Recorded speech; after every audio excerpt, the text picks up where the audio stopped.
ہنسنے کی بات نہیں ہے، میرے جملے غلط ہیں، مجھے اگر میرے جملے الحمدللہ غلط نہیں ہیں، اگر تلخ ہیں تو مجھے آپ معاف کریں۔ اس سے گھر لٹ رہے ہیں، ہمارے گھر تباہ ہو رہے ہیں، ہماری بیٹیوں کی آبرو لٹ رہی ہے، کس کو جا کر کے کہے؟ بہت سارے لوگ ہیں جو بیچارے سر اٹھا کے چلنے کے قابل نہیں رہ گئے، بیٹیوں کی جوانی لٹ گئی ان لڑکوں کی منچلے پن کی وجہ سے۔ ہر بندہ مجنوں بننا چاہتا ہے، کیا بنا رکھا ہے، کیا حالات بنا رکھے؟ مسلمانوں ایک تم ہی تھے کہ ہندوستان میں تم نہ مسجد بنانے آئے تھے نہ مدرسے بنانے آئے تھے، پہلی مرتبہ جب تم آئے تھے تو صرف ایک عورت کی آبرو کی حفاظت کے لیے آئے تھے، اور تمہارے تقدس سے متاثر ہو کر لوگ کلمہ پڑھتے گئے، مسجد مدرسے بنتے گئے۔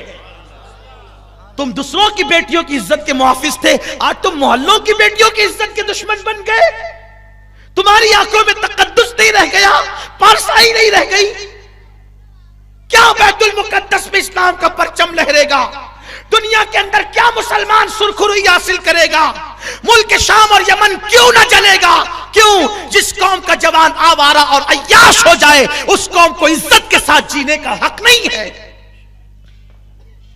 ہمیں تو اللہ نے بہت تقدس کے لیے پیدا کیا تھا، قوموں کی امامت کے لیے پیدا کیا تھا، لیکن بس اسی میں الجھ گئے۔ لڑکی لڑکی لڑکی اور عشق اور عشق اور عشق اور آوارگی، انٹرنیٹ اور فیس بک اور یہ سب تماشے۔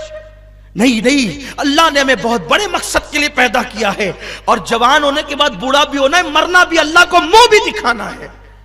حدیث پاک میں آتا ہے بد نظری کرنے والوں کے لیے ڈر ہے، مریں گے تو کافر ہو کر مریں گے۔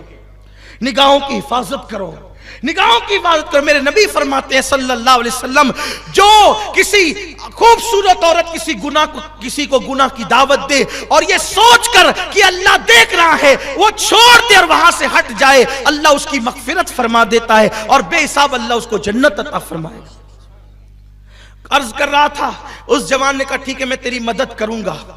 کیا ہوا؟ وہ جاتا مسجد میں نماز پڑھتا، امام کو لے کے بیٹھ جاتا، الجھائے رکھتا، مسئلے مسائل پوچھتا۔ کئی دن گزرے، ایک دن اس کو احساس ہوا یار میں غلط کر رہا ہوں، مسجد کے امام کے ساتھ میں غلط کر رہا ہوں کہ میں ان کو پکڑے رہتا ہوں، میرا دوست وہاں جا کے پتہ نہیں کیا کرتا ہوگا۔ اس نے امام سے کہا حضرت معاف کرنا، میں نہ نمازی ہوں نہ مجھے علم سے کوئی دلچسپی ہے، میرے دوستوں کو آپ کی بیوی سے اس کا دل لگ گیا، اور اس نے مجھے کہا کہ میں آپ کو الجھاؤں، اور میں آپ کو الجھاتا رہا اور مسئلے مسائل میں پھنساتا رہا، اور وہ آپ کے گھر جا کے پتہ نہیں کیا کرتا رہا، حضرت مجھے معاف کر دیں، میں نے بہت بڑی غلطی کی۔ یہ بات سننے کے بعد امام کو کیا ہونا چاہیے تھا؟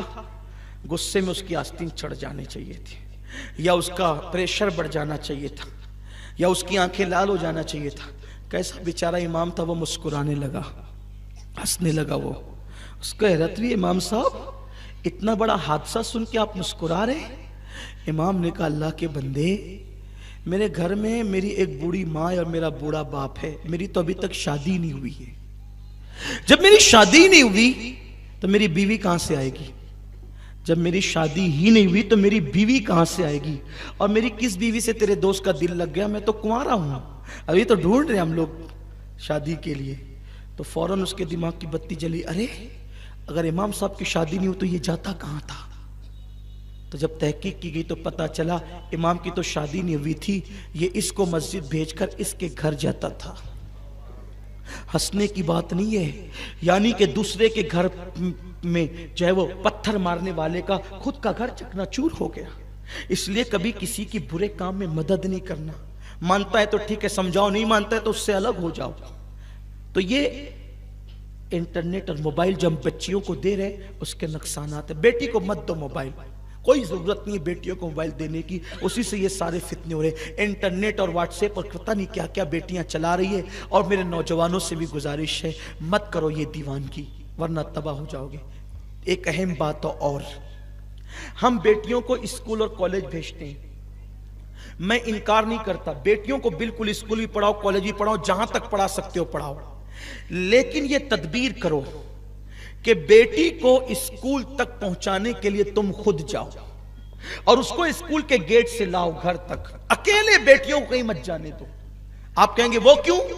میں کہتا ہوں ہمارے مذہب میں سب سے مقدس ترین اگر کوئی سفر ہے تو وہ سفر حج ہے، اس سے مقدس سفر ہمارے مذہب میں ہے ہی نہیں۔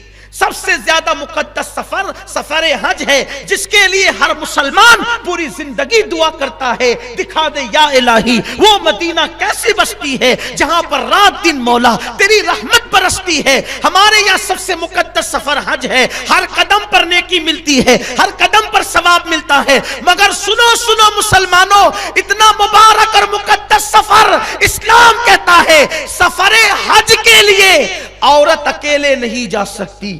تو جب حج کے لیے عورت کو اکیلے جانے کی اجازت نہیں ہے تو اسکول اور کالج بالغ لڑکیوں کو اکیلے جانے کی اجازت کیسے ہو سکتی؟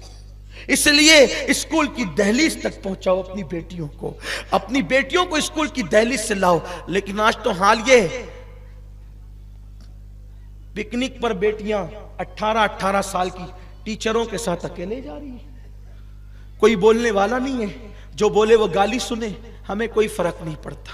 ٹھیک ہے، کوئی گالی چار ہی دے گا نا، اگر قوم کی آبرو بچتی ہے تو اس سے بڑی بات کیا ہے۔ اور میں نے تو اپنی ذات کے لیے لوگوں کو معاف کر دیا، میں کہا جاؤ جتنی بے عزتی کرنا ہو کرو، اس لیے کہ تم بے عزتیاں کرتے ہو، میرا نبی مجھے عزت عطا کرتا ہے، میرا خدا مجھے عزت عطا کرتا ہے۔ جاؤ شہر والوں، باتیں بری لگتی ہے تو جتنی گالیاں دینا ہے دے لو، لیکن حق تو بول کر رہوں گا۔ جب سفر حج کے لیے بیٹی اکیلے نہیں جا سکتی تو تم نے اپنی بیٹیوں کو نوجوان لڑکوں کے ٹیچروں کے ساتھ پکنک میں بھیج دیا، پارک کو گھومنے کے لیے بھیج دیا۔ ارے جن کی بیٹیوں کو اسلام مسجد اور مزارات پر جانے کی اجازت نہیں دیتا، ان کی بیٹیاں پکنک پر اکیلے کیسے جا سکتی ہے؟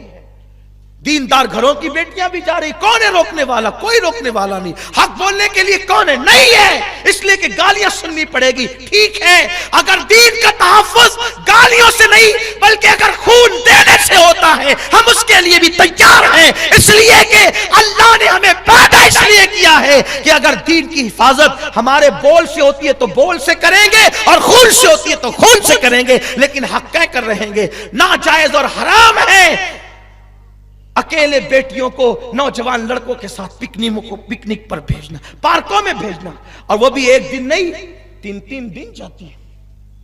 کون حساب لے گا اس کا؟ بیٹی اگر گھر سے 10 منٹ غائب ہو جائے تو شریف ماں باپ کی چیخیں نکل جاتی ہے۔ 3 4 رات کے لیے بیٹیاں پکنک پہ جا رہی ہے نہیں۔ اور اتنے بے غیرت ہو گئے لوگ کہ بھائی کو پتا ہے کہ میری اس کی بہن کا افیئر فلاں کے ساتھ چل رہا ہے، وہ روکنے کے لیے تیار نہیں۔ کیوں نہیں روک رہا ہے؟ وہ اس لیے نہیں روک رہا ہے کہ وہ خود اس گندگی میں گرا ہوا ہے، وہ خود اس گندگی میں گرا ہوا ہے۔ میں اپنی بہنوں کو اور بیٹیوں کو ایک پیغام دیتا ہوں اینڈ پر، اختتام پر، میری قوم کی بیٹیوں، تمہاری آبرو بہت قیمتی ہے، تمہاری عزت بہت قیمتی ہے، اس لیے کسی کے بہکاوے میں مت آنا، کسی کے تحفے تحائف کے چکر میں مت آنا۔ ہاں تمہاری عزت سے بڑا کوئی تحفہ نہیں ہو سکتا۔ میرے نبی نے ایک بیٹی کی عزت کو کعبۃ اللہ سے زیادہ بلند کیا ہے۔